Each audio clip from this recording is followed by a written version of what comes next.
Vale a pena. Muito bom com a situação.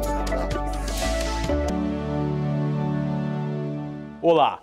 No programa Em Discussão Especial de hoje vamos falar da relação do consumidor com os planos de saúde. Eu recebo aqui no estúdio o advogado Leonardo Navarro, especialista em planos de saúde. Seja bem-vindo ao programa Em Discussão Especial, doutor. Guga, muito obrigado pelo convite, é um prazer estar aqui com vocês e vamos tentar esclarecer um pouco dessa relação que às vezes é conturbada e muitas vezes acaba batendo as portas do judiciário. Agora, doutor, exatamente, né? As questões de judicialização em relação aos planos de saúde têm aumentado, né? Nesse sentido, doutor, a operadora, o consumidor, aliás, pode ser impedido de contratar um plano de saúde? De forma alguma. Não há nada na legislação, por exemplo, que impeça que qualquer pessoa contrate um plano de saúde. Não pode haver discriminação por idade, por algum tipo de doença pré-existente, decorrente de algum tipo de deficiência da pessoa, de mobilidade ou qualquer outro tipo de transtorno. O plano de saúde pode ser contratado por qualquer pessoa. Por outro lado, lógico, a operadora tem o direito, no caso, por exemplo, de uma doença pré-existente, exigir uma carência um pouco maior. São 24 meses, não é isso? Exatamente. É um padrão ou... É uma pré-existência máxima, sim. É a carência de pré-existência máxima de 24 meses. A operadora pode, se for o caso, e se ela entender necessário, até reduzir essa carência. Mas ela pode sim exigir uma carência por pré-existência máxima de 24 meses. Então, é preciso deixar muito claro, Guga, nenhuma pessoa pode ser impedida de contratar um plano de saúde. Agora, doutor, muitos casos, hoje em dia, as operadoras falam, eu não tenho produto para pessoa física ou produto individual. Como o consumidor deve agir nesses casos? Guga, essa é uma das maiores discussões que encontramos hoje em dia com relação ao plano de saúde. O que aconteceu? Existem 3 produtos disponíveis no mercado: o plano individual familiar, o plano coletivo e o plano empresarial. O plano individual é aquele que a pessoa física contrata diretamente com a operadora de saúde. Então você vai lá, entra no site ou diretamente com a operadora de saúde, contrata o plano de saúde. Esse plano sumiu do mercado, não está mais disponível. Poucas operadoras possuem esses produtos. Quase nenhuma, eu diria, hein, doutor? O que eu tenho em conhecimento e o que eu acabo sempre vendo são algumas operadoras com produtos muito elevados, com preço elevado, diferenciados, mais altos, exatamente. O que impede que boa parte da população contrate. Por que isso, Guga? Porque, na verdade, este produto ele tem um critério de reajuste extremamente benéfico ao consumidor, ele tem um reajuste controlado pela Agência Nacional de Saúde. E, por outro lado, também, neste produto, tem a incidência direta das regras do Código de Defesa do Consumidor. Então, o que aconteceu? As operadoras passaram a não reajustar o número desse produto disponível no mercado. Então, com isso, a demanda é grande por este produto.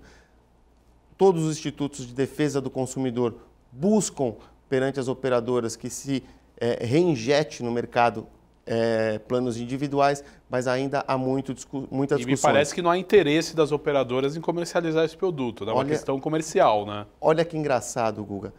Sabia que as próprias operadoras impulsionaram um projeto de lei justamente com um novo produto, plano individual, só que recheado de regras que tendem apenas para as operadoras. Por exemplo, limitação do rol da ANS e o reajuste liberado, sem ser o reajuste controlado pela Agência Nacional. Está em discussão ainda, teve uma notícia recente que o Rodrigo Maia vai abrir a agenda no segundo semestre para esta discussão, então muito provavelmente o segundo semestre de 2019 vai ser recheado aí de novidades com relação à área de saúde, planos de saúde especificamente. Agora, doutor, então, até para deixar bem claro para o telespectador da TV Alesp, se eu quero contratar um plano de saúde pessoa física, não acho produto no mercado, eu não tenho como recorrer judicialmente? Ou existe alguma forma? Não, o que está acontecendo hoje, Guga, infelizmente, é que muitas pessoas acabam contratando aquele plano coletivo por adesão. O que é isso? São os planos criados para determinadas profissões, para determinados grupos. Exato, é muito interessante até a gente citar isso. Por exemplo, tem profissionais liberais, advogados, jornalistas, que vão à sua entidade do setor e contratam o plano de saúde. Isso é legal? É legal, é perfeitamente legal. É um plano previsto na legislação, Guga. É o plano coletivo por adesão. Então, uma terceira empresa cria os grupos e aí disponibiliza perante as operadoras de saúde diversos produtos, diversos grupos. Então, o advogado procura a sua entidade de classe, né? Ali dentro tem uma terceira empresa que fornece diversos produtos com relação ao plano de saúde. A relação final vai ser sempre com a operadora, mas tem essa terceira empresa que é a formadora de grupos. Qual que é o problema disso, Guga? O reajuste. Esse plano de saúde tem um reajuste altíssimo. Porque ela entra numa apólice coletiva como se fosse uma pessoa jurídica, vai? É mais ou menos contexto, esse né? o raciocínio, está perfeito, o seu direcionamento, é isso mesmo. E esse plano de saúde não tem a proteção que o plano individual. Se a sinistralidade é alta, e aí vai entrar numa outra questão que eu vou lhe perguntar agora, pode haver vários reajustes anuais no plano de saúde? Pode, mas só para a gente... Pois não, lógico. Só um gancho para a gente terminar a outra questão. Sim. O que acontece? As pessoas acabam contratando o plano coletivo por adesão, não conseguem manter o plano por conta do reajuste e onde acaba essa discussão? Batendo as portas do judiciário. Com qual argumento? Olha, eu fui obrigado a contratar um plano de saúde coletivo por adesão pela inexistência do plano individual no mercado. E o judiciário, em muitos casos, vem equiparando esses dois produtos e aí aplicando o reajuste do plano individual no coletivo. Então, ainda é uma discussão que está no judiciário, não tem uma definição, mas que já está acontecendo. Quer dizer, dentro disso é importante, então, que o consumidor tenha isso, né? Que ele pode, mesmo ele tendo um plano de adesão, então ele pode pedir na justiça a equiparação do reajuste, caso haja um reajuste que ele considere abusivo, não é isso, doutor? Essa discussão já está no judiciário, nós temos ainda decisões conflitantes, é uma discussão que tende a amadurecer esse ano e que, no meu ponto de vista, vai sim abrigar essa discussão resguardando o direito do consumidor. Agora, doutor, na prática, como funciona uma ação? Nesse caso, vamos supor, eu tenho um plano coletivo por adesão, tive um reajuste que eu achei abusivo e aí eu procuro o meu advogado, entro na justiça. É uma ação cara, é uma ação demorada, vale a pena, porque às vezes, né, o que você vai gastar com um advogado, custas e tudo mais, não vale o reajuste que aconteceu, o reajuste que ocorreu, né? Guga, essa é a pergunta, esse é o contexto que muitos advogados são procurados diariamente, eu tenho certeza disso. Mas vamos esclarecer alguns pontos importantes. Primeiro, bater a porta do judiciário não vai fazer com que a pessoa tenha algum tipo de restrição ou impedida de contratar um novo plano de saúde. Não existe um cadastro para isso e tampouco seria legítimo impedir uma nova contratação se alguém já demandou contra um plano de saúde. Então, este primeiro ponto vamos deixar afastado. Segundo ponto, eu vou manter esse contrato, eu não vou ter represália? Não, não vai. Muito pelo contrário. Eu tenho, por experiência, observado que pessoas que demandam contra o plano de saúde passam a não ter mais problemas. Acho que acende algum tipo de radarzinho, né? Lá, é bom tomar cuidado com esse consumidor. Com relação ao custo, o custo envolvido nessa demanda, a pessoa tem que, na verdade, projetar aquilo que ela vai ter de benefício. Então, por exemplo, existem casos desta equiparação que nós temos já precedentes no judiciário, que existe uma redução efetiva em planos de saúde coletivos de quase R$2.000 na mensalidade. Quer dizer, é considerável, então, por exemplo, né? Um valor considerável. Você, Guga, tem um plano coletivo com a sua esposa e com seus 3 filhos. Esse plano vai ter um valor alto, tenha certeza disso. A gente tem aí planos, por exemplo, nessa categoria em torno de R$5.000, R$6.000. Você trazer o plano para R$4.000, R$3.500, projeta isso nos seus anos de vida e na permanência. Então, é esse o benefício que a pessoa vai ter. Lógico, vai ter um custo inicial com o honorário do advogado, que aí é livre contratação. Tem as custas e despesas processuais? Sim, tem. Mas o que existe hoje de benefício, Guga? Hoje, nós estamos com o judiciário totalmente digital. Então, o processo tende a andar muito rápido. Aquelas custas adicionais que você tinha, de cópia, etc., aquele processos físicos enormes, isso acabou. O judiciário hoje é digital, é mais ágil. Mais dinâmico hoje. Exatamente. Nós temos processos aí com decisão do Tribunal de Justiça, ou seja, a segunda instância do Poder Judiciário de São Paulo, em 18 meses. Quer dizer, é um tempo interessante para o consumidor, né? É um tempo que, se compararmos a 6 anos atrás, isso não existia. Era impossível você pensar num processo julgado pelo Tribunal de Justiça em 18 meses. Hoje nós temos isso. É mais rápida hoje. O processo digital, especialmente nestas causas de consumidor, que são extremamente ágeis, onde se discute especificamente direito, não há uma ampla discussão probatória. Sim. 18 meses é um prazo excelente para termos o fim de um processo, lógico, se não tivermos aí recurso especial ou extraordinário. Agora, o importante, então, é que o telespectador ele procure um advogado para se orientar, né? Conforme o reajuste, uma vez que achou que o reajuste é abusivo, né? E aí vai na minha outra questão, podem acontecer mais de um aumento no ano? Como é que funciona isso? Vamos lá, Guga.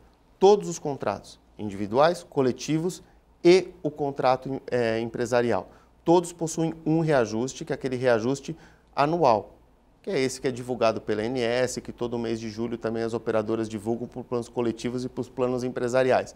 Agora, existe sim aquele aumento também previsto no contrato, que é o aumento decorrente da alteração de faixa etária. Então, hoje, nós temos 10 faixas etárias legais, então, todo ano que você alterar a tua faixa etária, a tua idade, você vai ter sim um reajuste proporcional a isso, que já está previsto no contrato. Agora, doutor, dentro dos planos de saúde, por exemplo, pessoa jurídica, né? A empresa atrasa a fatura 7 dias, a operadora vai lá e corta o atendimento. Aí o trabalhador ele precisa, numa urgência, uma emergência, o plano de saúde ele pode negar o atendimento, mesmo com prazo aí de 10, 15, 20 dias de atraso de uma fatura? Essa pergunta ela é excelente, porque eu já vi as duas situações, tá? Eu já vi o trabalhador procurar o atendimento e, para uma consulta eletiva, ele recebe a mensagem: procure o RH da sua empresa. Sim. De forma discreta, procure o RH de sua empresa. Mas já vi também o atendimento ser realizado em urgência e emergência. Urgência e emergência não há discussão.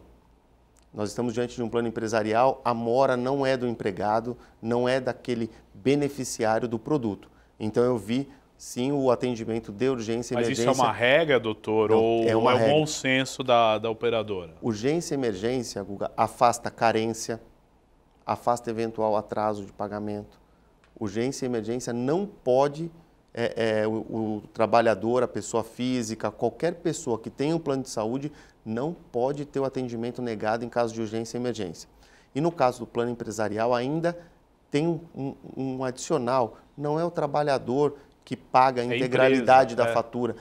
Eventualmente o trabalhador paga até integralmente o seu produto, mas o repasse é feito pelo empregador. Então, pela pessoa jurídica. Exatamente, o trabalhador ele não tem o boleto. Sim. Ele tem a retenção em folha, então ele não pode sofrer essa restrição de atendimento de forma alguma, e a operadora que diligencie contra a empresa, tome as suas medidas, mas exatamente. O trabalhador pode até rescindir o contrato, lógico, sim, por inadimplência, um plano empresarial, as regras são outras, mas o beneficiário não pode sofrer nenhum tipo de restrição ao atendimento, especialmente urgência e emergência. Agora, na questão até da inadimplência, né, é interessante a gente abordar esse assunto. Me parece que no plano pessoa física são 60 dias de inadimplência, o plano é cancelado. O senhor vai esclarecer melhor. E no caso da pessoa jurídica? No caso da pessoa jurídica, a operadora pode cancelar independente de inadimplência. Mas tem que ter um aviso prévio? São 30 dias. O mesmo aviso prévio vale para o plano coletivo também. Ou seja, a operadora de saúde notifica aquele grupo ou a operadora de saúde notifica aquela empresa com relação à rescisão do contrato, concedendo 30 dias. Há casos até de concessão de 60 dias, mas aí é uma liberalidade. Para quê? Para que possa ter a cotação de um novo produto e ocorrer aí a portabilidade de todo o grupo, para que não tenha prejuízo. Mas eu lhe faço uma pergunta, doutor. E se por acaso eu passei por essa situação e aí eu estou com uma doença em curso, passando por uma internação e tudo mais, algum direito que me garanta? Vamos lá. na portabilidade hoje efetiva, se você já cumpriu todas as carências dentro do sistema privado, quando ocorre essa transição de plano de saúde, ou seja, você não saiu, você não ficou sem o plano de saúde, teve a troca do produto apenas, você não está sujeito a nova carência. Isso é muito importante. As operadoras vão querer impor uma carência, mas qualquer restrição que a pessoa tenha, procure a Agência Nacional de Saúde, procure o PROCON, procure um advogado para que tenha esclarecido isso. Se você está com todas as suas carências cobertas já, você cumpriu as carências e não teve ruptura de contrato, você está em migração de um para o outro, não pode ocorrer a imposição de nova carência, de forma alguma. Agora, doutor, uma dúvida que aparece muito, é discutida pelos consumidores também, no caso da gravidez, com o nascimento, o recém-nascido, ele tem cobertura? Vamos lá, essa é uma questão pergunta clássica, né? Que o pessoal pergunta muito. É clássica e gera dúvida, mas vamos tentar esclarecer de uma forma bem simples. O nenê nasceu, não importa nem se prematuro ou... Não importa, nasceu. Ele está coberto pelo plano de saúde do pai ou da mãe por 30 dias. 30 dias. Neste mesmo período, é necessário formalizar a adesão dele ao plano. Ao mesmo plano, a lei permite. Como dependente do pai e da mãe. Entendo. Tá? Por que os 30 dias? Pode ser no 40º? Pode. Só que se você fizer no 40º dia, ele vai ter que cumprir carências. Se você faz até o 30º dia, ele não cumpre carência. Agora, doutor, vamos supor no caso de um recém-nascido que seja prematuro, que tenha que ficar meses na UTI. Durante os 30 dias ele tem a cobertura, mas o pai é obrigado a fazer um plano para o resto do tratamento ou um fato ocasionado com o nascimento ele tem cobertura? Não, ele precisa fazer a adesão. Sim. Adesão, depois de 30 dias... Os 30 dias ele é. está coberto pelo plano de saúde do pai ou da mãe, aí é independente. Mas em 30 dias tem que se formalizar a adesão desse recém-nascido como dependente do pai ou da mãe. Agora, a operadora ela é obrigada a oferecer o mesmo produto por um preço similar ou não? Ela pode falar, não tem o produto para o recém-nascido. Existe isso? Não, essa restrição não pode ocorrer e na maioria das vezes ainda é concedido ao pai ou à mãe verificar qual produto ele quer, até porque essa primeira faixa é de 0 a 18 anos. A primeira faixa etária ela é bastante longa, né? Então, muitos pais até fazem a opção de um produto melhor para atendimento nesses primeiros anos de vida, porque não vai ser tão caro. Sim. E a faixa dura 18 anos, até ter o primeiro reajuste por faixa etária. Agora, doutor Leonardo, uma questão importante também, que surgem muitas dúvidas, é a questão da cirurgia plástica.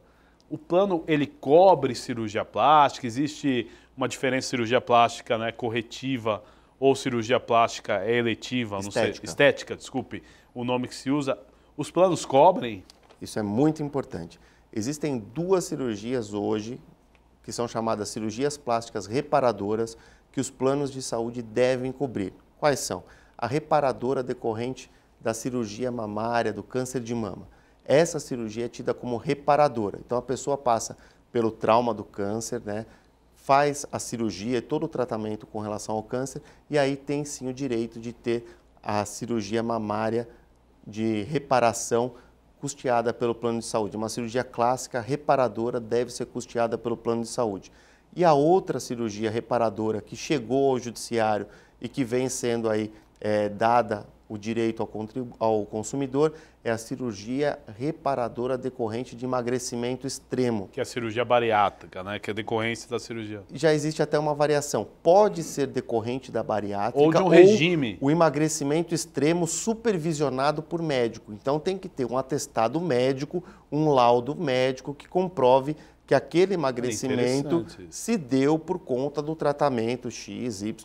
O médico vai aí sim colocar qual foi... Pode ser um simples regime. A pessoa falou, vou fazer uma reeducação alimentar, procurou um endocrinologista ou médico e foi lá e fez o regime. Fez. E aí ela tem reparação. E há casos de pessoas que fizeram sem a bariátrica de emagrecimento aí de 60 a 70 quilos. Lógico, talvez o tempo seja muito superior, mas ela consegue sim. E aí, com um relatório médico, demonstrando o tratamento que a pessoa passou, e aí sim a indicação da cirurgia, inclusive colocando aqueles índices, o IMC, antes e depois do tratamento, fotos, ou seja, um laudo que comprove efetivamente o tratamento realizado, a pessoa tem o direito sim a realizar a cirurgia plástica reparadora. Por que o médico? Porque só o médico vai dar credibilidade e atestar aquilo que a pessoa realmente passou, decorrente da cirurgia bariátrica. A cirurgia bariátrica, o plano tem até o registro lá da cirurgia, já tem até o cirurgião. O emagrecimento não, por isso é necessário a indicação de um médico. Agora, doutor, uma questão também que é muito interessante nessas situações, o plano de saúde pode cobrar o material usado em cirurgias à parte? De forma alguma, de forma alguma. Todo o material cirúrgico que decorre do procedimento que está sendo feito não pode ser cobrado do Mas muitos hospitais em São Paulo mandam um boletim para o consumidor após, né? Eu já vi a cobrança... Paradrapo, não sei o quê... Eu já vi a cobrança que é muito pior do próprio stand que foi colocado no coração de uma prótese de cabeça de fêmur, diversas próteses e órteses. Eu já vi ocorrer a cobrança assim.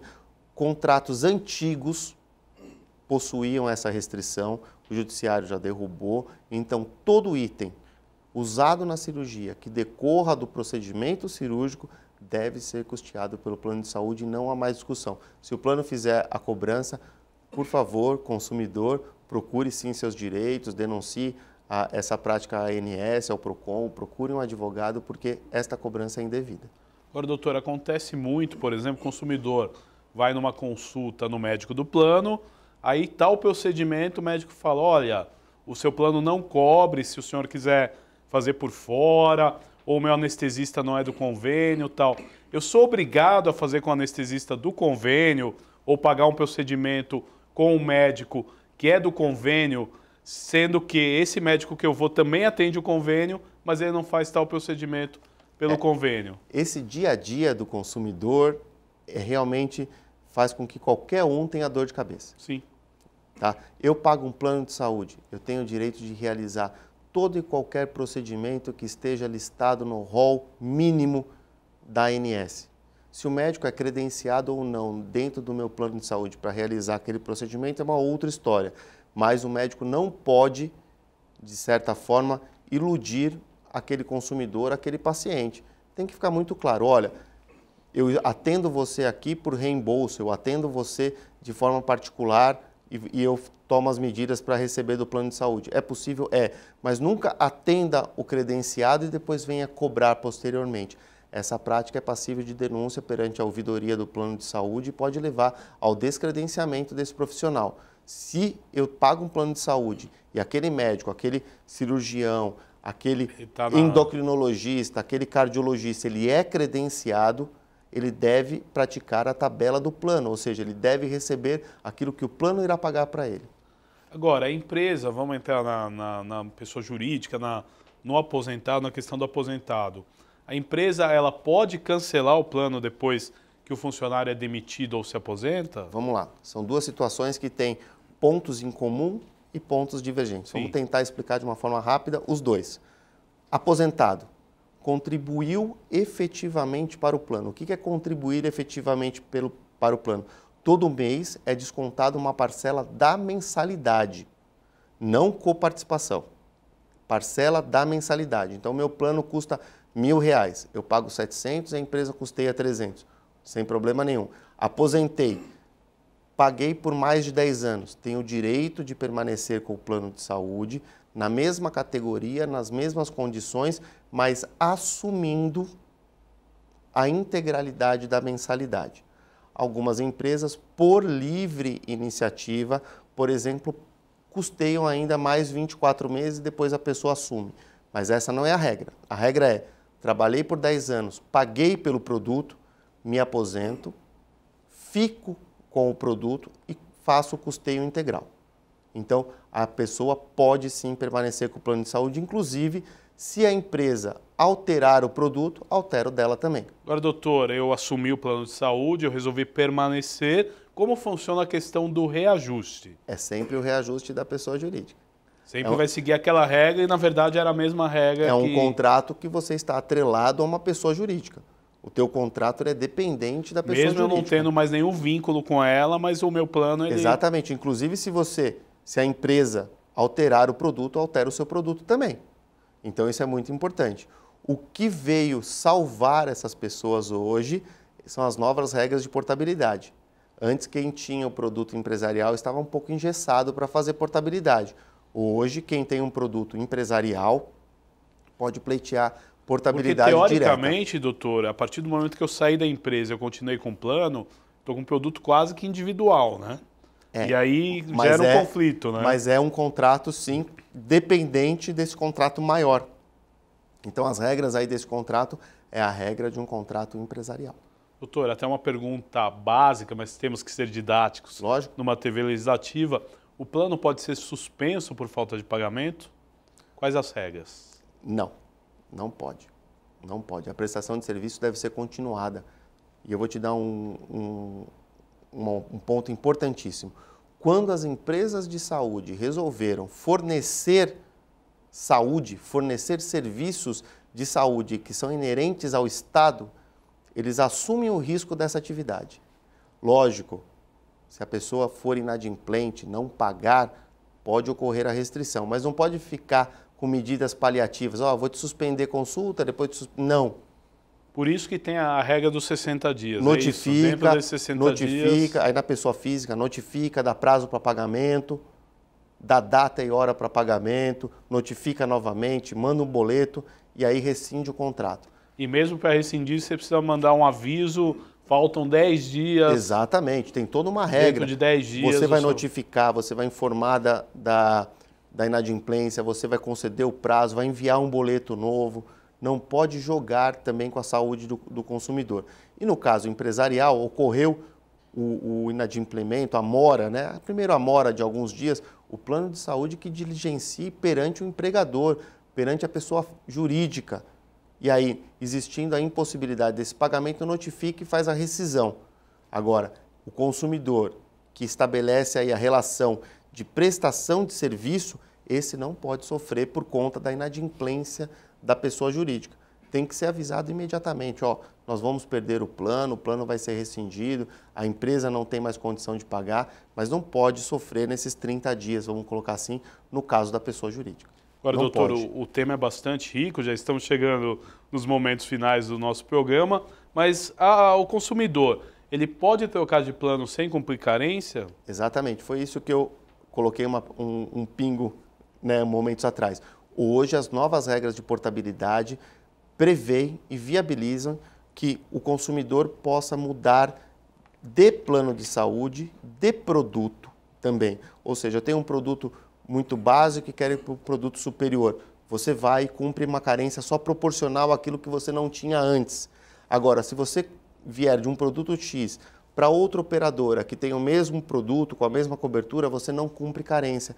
É a chamada portabilidade de carência. Você vai de um produto para o outro, de uma operadora para a outra, sem restrição de atendimento. As suas carências estão cumpridas. Doutor Leonardo Navarro, eu quero agradecer a sua presença aqui na Discussão Especial aqui na TV Alesp. Até um próximo encontro, já está convidado. Muito obrigado. Guga, eu que agradeço, foi um prazer estar com vocês aqui. Muito obrigado e espero que os nossos telespectadores aí tenham aproveitado um pouquinho. Muito obrigado.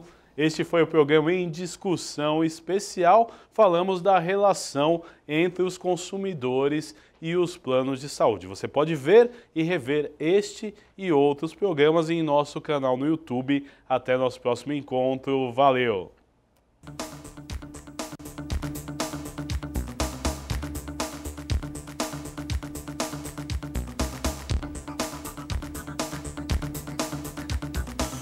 Vale a pena.